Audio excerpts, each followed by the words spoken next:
بسم اللہ الرحمن الرحیم۔ سورہ الکہف، پارہ 15، انٹروڈکشن۔ دلوں کو منور کرنے والی سورہ۔ مسند احمد میں ہے، ایک صحابی نے سورہ کی تلاوت شروع کی۔ ان کے گھر میں ایک جانور تھا، اس نے اچھلنا بدکنا شروع کر دیا۔ صحابی نے دیکھا تو انہیں صاحبان کی طرح کا ایک بادل نظر آیا جس نے ان پر سایہ کر رکھا تھا۔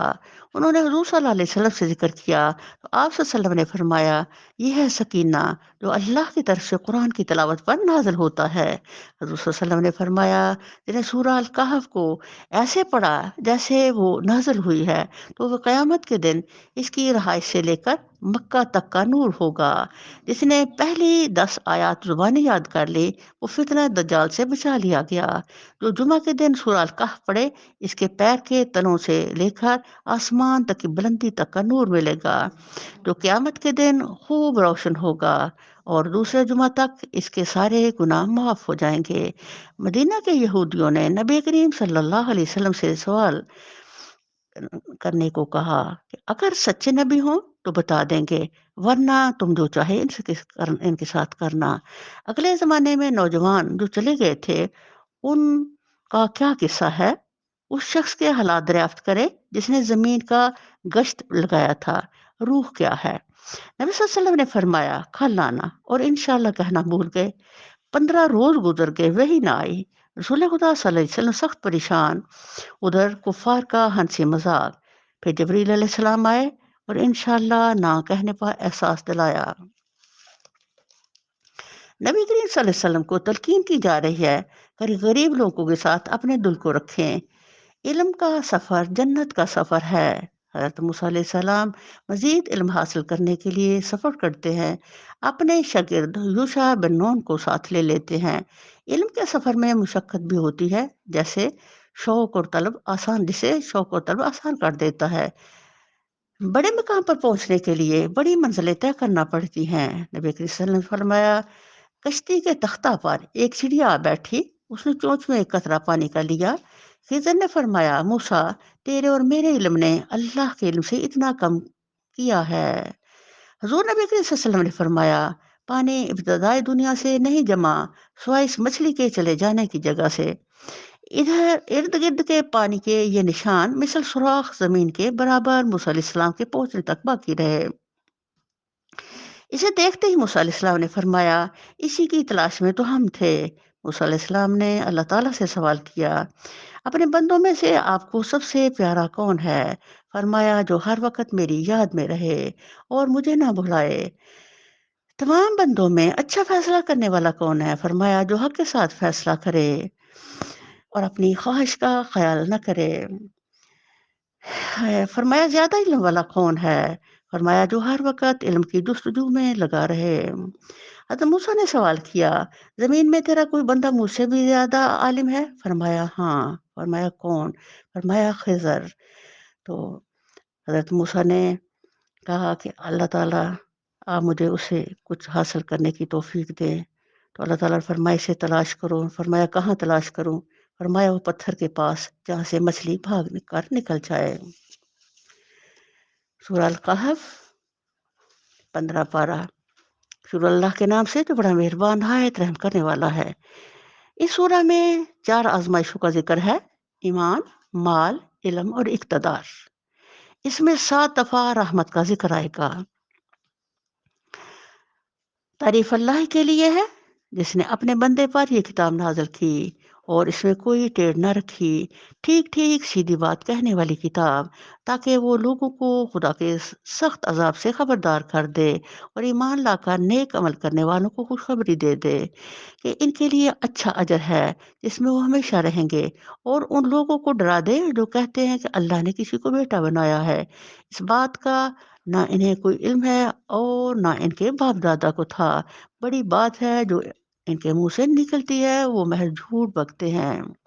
اچھا، تو اے نبی صلی اللہ علیہ وسلم، شاید تم ان کے پیچھے غم کے مارے اپنی جان کھو دینے والے ہو۔ اگر یہ اس تعلیم پر ایمان نہ لائے، واقعہ یہ ہے کہ جو کچھ سر و سامان بھی زمین پر ہے اس کو ہم نے زمین کی زینت بنایا ہے تاکہ ان لوگوں کو آزمائیں ان میں کون بہتر عمل کرنے والے ہیں۔ آخر کار اس سب کو ہم ایک چٹکیل میدان بنا دینے والے ہیں۔ اب اوپر بات نبی صلی اللہ علیہ وسلم سے کی جا رہی، پیچھے بھی ہم پڑھ چکے ہیں کہ آپ ان کے غم میں اتنے ٹچی ہو گئے ہیں، اتنی اذیت اٹھاتے ہیں، تو اللہ تعالیٰ پھر ایکچوئل اس کائنات کے بنانے کا مقصد نبی صلی اللہ علیہ وسلم کو بتا سمجھا رہے ہیں کہ اصل میرا مقصد کیا ہے؟ خلق الموت والحیات لیبلوکم ایکم احسن عملا۔ میں تو اس لیے یہ زمین بنائی ہے اور اس لیے یہ نظام سے جایا ہے، تو آپ بس پہنچا دے، باقی کل یہ دنیا کا جو کچھ بھی نہیں رہے گا، کل ہر چیز برابر قیامت آئے گی اور صفائی ہو جائے گی اور انسان کے اعمال پیچھے رہ جائیں گے اور پھر اس کے لیے حشر ہوگا۔ کیا تم سمجھتے ہو کہ غار اور قطبے والے ہماری کوئی بڑی نشانیوں میں سے تھے؟ جب چند نوجوان غار میں پناہ گزین ہوئے اور انہوں نے کہا، اے پروردگار، ہم کو اپنی رحمت خاص سے نواز اور ہمارا معاملہ درست فرما دے۔ اب یہ دعا ہمارے لیے خزانہ ہے، جس طرح تمام پیغمبروں کی دعائیں ہمارے لیے خزانہ ہے، اسی طرح ان غار کے نوجوانوں کی دعا بھی ہمارے لیے خزانہ ہے۔ اب یہ دیکھو، یہ وہ دعا ہے جو ان کو کسی نے سکھائی نہیں، نہ انہوں نے کسی کتاب سے پڑھی ہے، نہ ان کا کوئی استاد تھا۔ یہ دوا وہ جب وقت کا بادشاہ جون سا ہے، وہ ایک فنکشن کیا کرتا جس میں بت پرستی کا سارا، جیسے ہماری عید ہوتی، اس کا ان کا خوشی کا دن تھا، تو وہ وہاں سارے جب جاتی ہے قوم، تو یہ جو چند جو نوجوان ہیں اس کو دیکھ کر کہتے ہیں، یہ کیا فضول، یہ ان کے دل ہی سے، جیسے ابراہیم کے دل سے اٹھا تھا کہ یہ سب فضول ہے، اسے ان کے اٹھا، اور ان نوجوانوں نے آپس میں مشورہ کیا کہ یہ ہمارے جو بھی لوگ فیملی والے ہیں یہ غلط کر رہے ہیں۔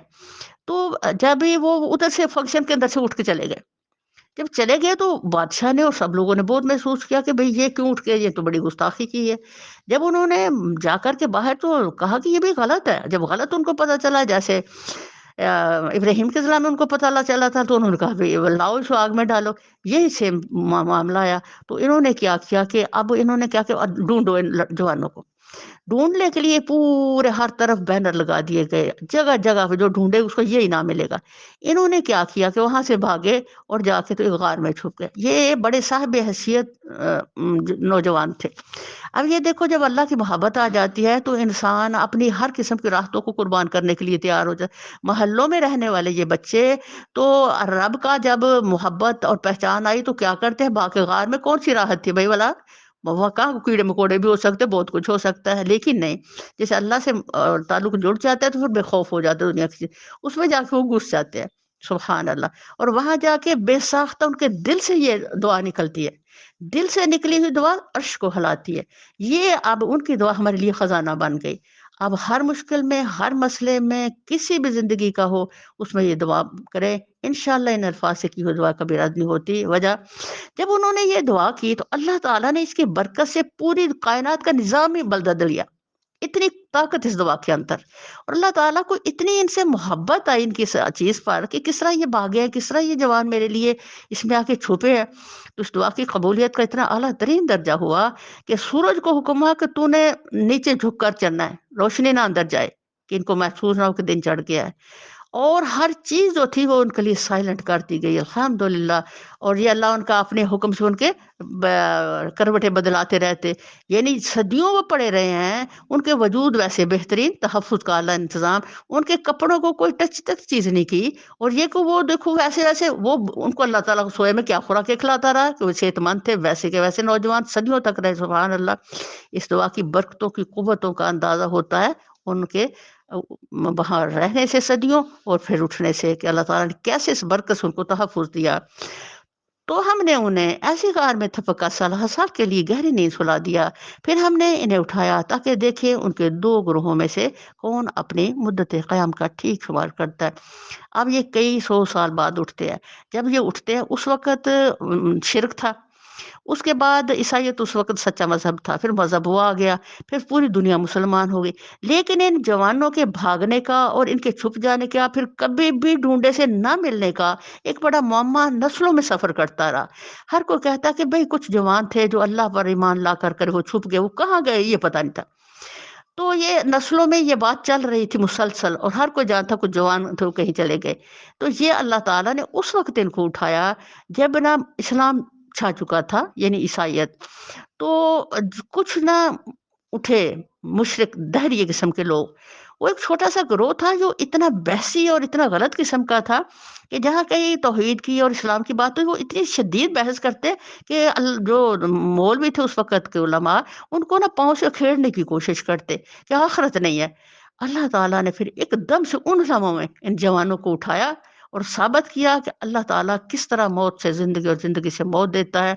اور پھر اس واقعے اور اس عظیم معجزے پر پھر وہ جو تھے مشرک اور وہ دہریے جو اللہ کے بندوں کو نیچا دکھانا چاہ رہے تھے، اللہ نے ان کو منہ کی کھلائی اور ان کو ایک طرف کر دیا. اور الحمدللہ پھر سچا دین ہر طرف پھیل گیا، ایمان مضبوط ہو گیا دنیا کے اس واقعے سے. ہم ان کا اصل واقعہ تمہیں سناتے ہیں. وہ چند نوجوان تھے جو اپنے رب سے پر ایمان لے آئے تھے اور ہم نے ان کو ہدایت میں ترقی بخشی تھی. اے اللہ ہماری ہدایت میں بھی ترقی بخش دے. ہم نے ان کے دل اس وقت مضبوط کر دیے جب وہ اٹھے اور انہوں نے یہ اعلان کیا کہ ہمارا رب تو بس وہی ہے جو آسمان اور زمین کا رب ہے، ہم اسے چھوڑ کر کسی دوسرے معبود کو نہ پکاریں گے. اگر ہم ایسا کریں تو بالکل بے جا بات کریں گے. پھر انہوں نے آپس میں ایک دوسرے سے کہا، یہ ہماری قوم تو رب کائنات کو چھوڑ کر دوسرے خدا بنا بیٹھی ہے. یہ لوگ ان کے معبود ہونے پر کوئی واضح دلیل کیوں نہیں لاتے؟ آخر اس شخص سے بڑا ظالم اور کون ہو سکتا ہے جو اللہ پر جھوٹ باندھے؟ اب جب کہ تم ان سے اور ان کے معبودان غیر اللہ سے بے تعلق ہو چکے ہو تو چلو اب فلاں غار میں چل کر پناہ لو. تمہارا رب تم پر رحمت کا دامن وسیع کرے گا. سبحان اللہ. اور تمہارے کام کے لیے سر و سامان مہیا کر دے گا. اللہ ہم پر بھی اپنی رحمت کا دامن وسیع کر دے. تم انہیں غار میں دیکھتے تو تمہیں یوں نظر آتا سورج جب نکلتا تو ان کے غار کو چھوڑ کر دائیں جانب چڑھ جاتا اور جب غروب ہوتا تو ان سے بچ کر بائیں جانب اتر جاتا. اور وہ ہیں کہ غار کے اندر ایک وسیع جگہ میں پڑے ہیں. یہ اللہ کی نشانیوں میں سے ایک ہے. جس کو اللہ ہدایت دے وہی ہدایت پانے والا، اور جسے اللہ بھٹکا دے اس کے لیے کوئی ولی مرشد نہیں پا سکتے. تم انہیں دیکھ کر یہ سمجھتے کہ وہ جاگ رہے ہیں حالانکہ وہ سو رہے تھے. ہم انہیں دائیں بائیں کروٹ ڈلواتے رہتے تھے اور ان کا کتا غار کے دہانے پر ہاتھ پھیلائے بیٹھا تھا. اگر تم کہیں جھانک کر انہیں دیکھتے تو الٹے پاؤں باغ کھڑے ہوتے اور تم پر ان کے نظارے سے دہشت بیٹھ جاتی. اچھا دیکھو، کچھ جانور ہیں جو کل جنت میں جائیں گے، ان میں یہ کتا بھی جنت میں جائے گا، کیونکہ نیکوں کی صحبت انسان کے لیے جنت کی وراثت کے راہ کھولتی ہیں. اور اسی عجیب کرشمے سے ہم نے انہیں اٹھا بٹھایا تاکہ ذرا آپس میں پوچھ گچھ کریں. ان میں سے ایک نے پوچھا، کہو کتنی دیر اس حال میں رہے؟ دوسرے نے کہا، شاید دن بھر یا اس سے کچھ کم رہے. پیچھے ہم نے حضرت عزیر کا واقعہ بھی پڑھا کہ وہ 100 سال پڑے رہے اور کہتے شاید میں ایک دن رہا ہوں. تو یہی واقعہ ایک سچائی ہے. ہم دنیا میں 100 سال بھی جی لیں گے تو ہاں ہم یہی کریں گے، وہ کچھ نہیں رہے، لیکن حساب ہمارا ڈھیروں ہوگا ایک طرف. پھر وہ بولے، اللہ ہی بہتر جانتا ہے کہ ہمارا کتنا وقت اس حالت میں گزرا. چلو اب اپنے میں سے کسی کو چاندی کا یہ سکہ دے کر شہر بھیجے اور وہ دیکھے کہ سب سے اچھا کھانا کہاں ملتا ہے، وہاں سے وہ کچھ کھانے کے لیے لے آئے. اور چاہیے کہ ذرا ہوشیاری سے کام کرے، ایسا نہ ہو کہ وہ کسی کو ہمارے یہاں ہونے سے خبردار کر بیٹھے. اگر کہیں ان لوگوں کا ہاتھ ہم پر پڑ گیا تو بس سنسار ہی کر ڈالے گے، یا پھر زبردستی ہمیں اپنی ملت میں واپس لے آئیں گے، اور ایسا ہوا تو ہم کبھی فلاح نہ پا سکیں گے. اب دیکھیں سبحان اللہ، اللہ تعالیٰ کو جب جس سے محبت ہو جاتی ہے نا تو اس کی ہر ادا، اس کی ہر بات اکثر اللہ محبت کرتے ہیں. اب یہ جو نوجوان اللہ کی محبت میں یہاں آتے ہیں، اللہ کو ان سے کتنی شدید محبت ہو گئی کہ ان کی ایک عام بات دیکھو. یہ ہم سارے دن میں کتنی دفعہ کہتے ہیں کی کھانا ہے، اب کیا کھائیں گے، اب کیا پکانا ہے، کہتے باتیں کرتے ہیں نا، کھانے کی باتیں کرتے ہیں. لیکن جب انہوں نے کھانے کی بات کی ہے تو سبحان اللہ، اللہ نے ان کے کھانے کی بات کو اپنے قرآن میں ڈال دیا. ان کی ایک چھوٹی سی بات کہ کیا کھانا ہے اور ہوشیار رہ کے جا کھانا لے کے آنا، تو سبحان اللہ یہ کھانے کی بات اللہ تعالیٰ نے تلاوت بنا دی قیامت تک کے امت محمد کے لیے. یہاں پتہ چلا کہ اللہ کو جس سے محبت ہوتی ہے اس کی عام بات سے بھی اللہ اتنا محبت کرتا ہے اور اس کو اتنا اٹھا دیتا ہے الحمدللہ کہ وہ ہمارے لیے تلاوت بن کر کر کے قرآن میں اللہ نے ڈال دی ہے ان کی ساری باتیں. تو یہ ان کی عظمت، ان کی بزرگی اور اللہ کے پسندیدگی کے کیا قربان جائیں کہ جو اللہ کے لیے قربانی دیتا ہے، اللہ تعالیٰ پھر کس طرح اس کو محبت کرتا ہے اور کس طرح اس کو اٹھاتا ہے، اور قیامت تک کے لیے اللہ تعالیٰ ان کے لیے جس جاریہ صدقہ بنا دیتا ہے دنیا کے ہر نیک کام کو۔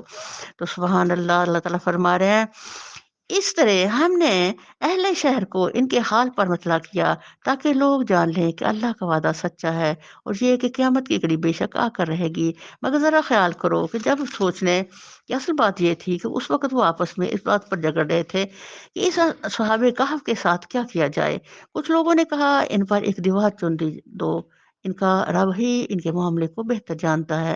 مگر جو لوگ ان کے معاملات پر غالب تھے انہوں نے کہا ہم تو ان پر ایک عبادت گاہ بنائیں گے۔ اب جب وہ سب ایک بچے کو، ایک جوان کو بھیجتے ہیں وہ دے کر سکہ، تو وہ بازار میں جاتا ہے، تو جا کے بازار میں ایک تو اس کا حلیہ بالکل اس وقت کی دنیا سے ہٹ کر تھا، دوسرا جب اس نے سکہ دکاندار کو دیا تو دکاندار کہتا ہے یہ تو اتنی صدیوں پرانے بادشاہ کا اس پہ تصویر تب بنی ہوتی تھی، اس کا سکہ ہے، تو آپ کدھر سے آئے ہو؟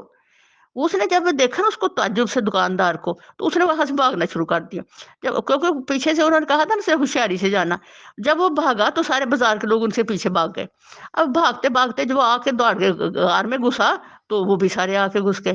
تو سبحان اللہ، اس وقت کیا ہوتا ہے، اللہ ان کو زندہ کرتا ہے تو آ کے وہ لوگوں پر ایک توحید کی، ایک سچائی کی، مر کر دوبارہ زندہ ہونے کی نشانی جب دنیا والے دیکھ لیتے ہیں تو غار والے اندر جاتے ہیں، پھر اصل موت ان کو اللہ تعالیٰ دے دیتے ہیں، پھر فوت ہو جاتے ہیں۔ جب یہ فوت ہو جاتے ہیں تو اب جو لوگ اوپر کھڑے تھے وہ ان کو پتا تھا یہ کہانی پرانی کا، پھر پتا چلا یہ وہی نوجوان ہے جو توحید کے لیے بھاگے تھے۔ اب ان میں جھگڑا شروع ہو گیا، وہ کہتے ہیں اچھا اس کے اوپر ایک مسجد بنا دیتے، یہ وہی سارے لوگ ہیں۔ کوئی کہتے ہیں نہیں جی ہم اس پہ یہ مزار بنائیں گے، اور اب پھر وہ دو طرح کے لوگ جیسے ہمیشہ ہوتے ہیں وہ وہاں تھے، تو پھر اس کے اوپر بنا دیا گیا ایک مزار ٹائپ کوئی چیز۔ کچھ لوگ کہیں گے کہ وہ تین تھے یا اور چوتھا ان کا کتا، اور کچھ دوسرے کہیں گے کہ پانچ تھے اور چھٹا ان کا کتا۔ یہ سب بے تکی ہانکتے ہیں۔ کچھ اور لوگ کہتے ہیں سات تھے اور آٹھواں ان کا کتا۔ کہو میرا رب بھی بہتر جانتے ہیں وہ کتنے تھے۔ کم ہی لوگ ان کی صحیح تعداد جانتے ہیں، بس سرسری بات سے پڑھ کر ان کی تعداد کے معاملے میں لوگوں سے بحث نہ کرو اور نہ ان کے متعلق کسی سے کچھ پوچھو۔ دیکھو کسی چیز کے بارے میں، اب یہ دیکھو اوپر بات کس کی ہو رہی تھی، صحابہ کہف کی۔ اللہ تعالیٰ نے کہاں درمیان میں لا کے وہ بات کی جو نبی صلی اللہ علیہ وسلم کو جو انشاءاللہ نہ کہنے پر۔ دیکھو کسی چیز کے بارے میں کبھی یہ نہ کہا کرو کہ میں کل یہ کام کروں گا، یہ ہمارے لیے بھی نصیحت ہے۔ ہمیشہ انشاءاللہ سے کہ اللہ کی بات کا کل کا ٹالیں، اس لیے کہ کل ایک لمحے کا خبر نہیں، کل آئے گی نہیں آئے گی، کیا ہوگا، اللہ نہ چاہے تو نہیں ہو سکتا۔ تو اللہ کا ہر جو کلمات ہیں نا، جتنے بھی وقتوں کے ساتھ اللہ دین نے ہمیں دیے ان کو ہمیں ضرور ادا کرنا چاہیے۔ تم کچھ نہیں کر سکتے اللہ کہ اللہ چاہے، اگر بھولے سے ایسی بات زبان سے نکل جائے تو فوراً اپنے رب کو یاد کرو اور کہو امید ہے میرا رب اس معاملے میں روشت سے قریب تر بات کی طرح میری رہنمائی فرما دے گا۔ یعنی اگر غلطی سے ہمیں بھول جائے کسی وقت تو فوراً وہ لفظ انشاءاللہ ماشاءاللہ جتنے بھی لفظ ہیں ہمارے وہ کہہ دے۔ اور وہ اپنے غار میں 300 سال رہے اور کچھ مدت کے شمار سے 9 سال اور بڑھ گئے۔ تم کہو اللہ ان کے قیام کی مدت زیادہ جانتا ہے، آسمان اور زمین کے سب پوشیدہ احوال اسی کو معلوم ہے۔ کیا خوب ہے وہ دیکھنے والا اور سننے والا، سبحان اللہ۔ زمین و آسمان کی مخلوقات کا کوئی خبرگیر اس کے سوا نہیں، اور وہ اپنی حکومت میں کسی کو شریک نہیں کرتا۔ یہ چند نوجوان جو اللہ کی محبت میں اپنا ایمان چھپا کر غار میں چھپے ہوئے تھے، اللہ تعالیٰ نے ان کی عام گفتگو کو قرآن کا حصہ بنا کر اپنی عظیم محبت کا اظہار کیا ہے۔ یہ جو اب سے بے کا ہے، کیسا اچھا وہ دیکھتا کیسا اچھا سننا، سبحان اللہ۔ یہ اس میں کیا نظر آ رہا ہے، اللہ کی بڑی شدید محبت، کمال قربت، سبحان اللہ، کہ میں تمہیں دیکھ بھی رہا ہوں الحمدللہ، اور میں تمہاری بات کو سن بھی رہا ہوں جو تم کہہ رہے ہو کہ کھانا لے آؤ ایسے اور ایسے، سبحان اللہ۔ اے نبی صلی اللہ علیہ وسلم، تمہارے رب کی کتاب میں سے جو کچھ تم پر وحی کیا گیا ہے اسے جو کا توں سنا دو، کوئی اس کے فرمودات کو بدل دینے کا مجاز نہیں ہے۔